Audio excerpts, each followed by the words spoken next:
Hello, welcome to the class of Civics of class 7.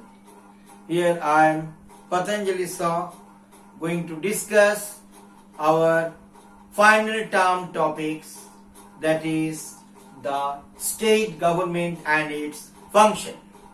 We know that we are already reaching the final part of our academic journey of this year 2020-21. So we are going to discuss and dealing with the matters for Unit 2 and annual examination simultaneously. So as a part of Unit 2 as well as class 7 annual part, I am going to discuss today about state government.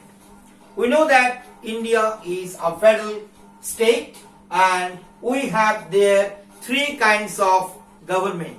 Number one, the local government, which is known as municipality or panchayat, and the second one is state assembly or Vidhan Sabha and state legislative council or Vidhan Parishad, means state government, and finally the national government means parliament, where we are getting two houses, number one Lok Sabha and number two Rajya Sabha.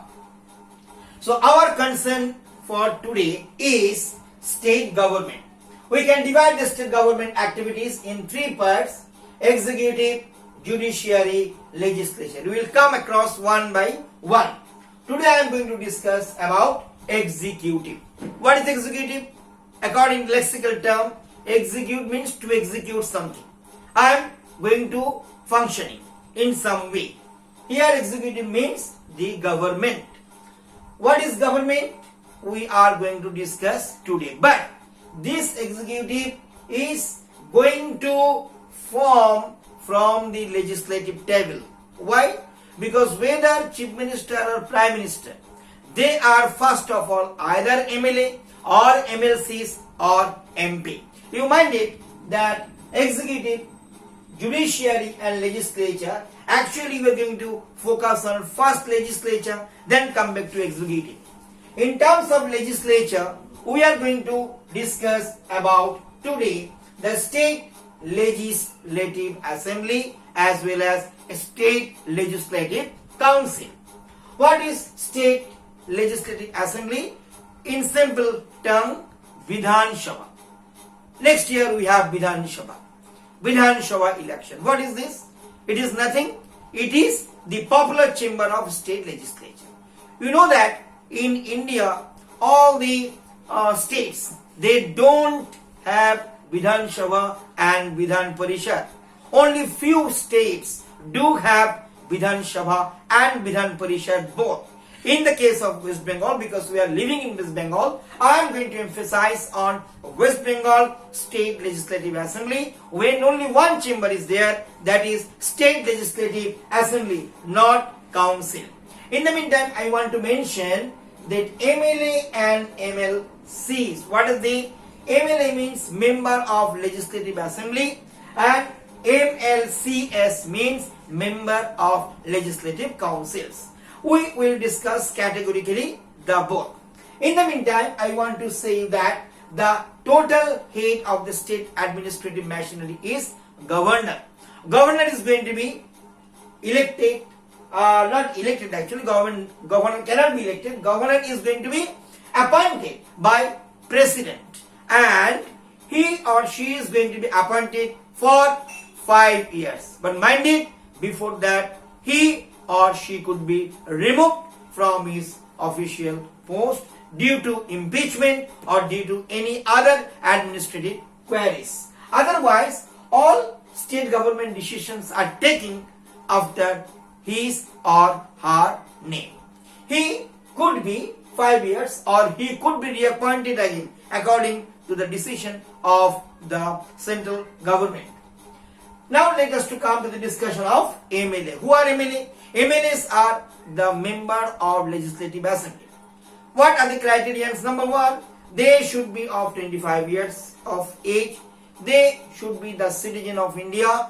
They should not be convicted by any civil or criminal case. they should not be lunatic, they should not be bankrupt, and so forth, and they should not have any criminal records. And who will be the MLCs? MLCs are just like the MLS, but the difference is age. MLS are 25 years, MLCs are 30 years. MLS should be Indian citizen, MLCs should be Indian citizen. MLS should not be bankrupted, they should not be bankrupted. MLS should not be lunatic, MLC should not be lunatic, and both should not be convicted by any criminal or civil procedurals. These are the total strength of the state legislative structure. So what we are going to get? We are going to get state government machinery structure is going to be divided into executive, judiciary and legislature. And today we are going to discuss about first the legislature structure, where we are going to get some point about MLAs and MLCs. But mind it, MLCs are appointed for 6 years.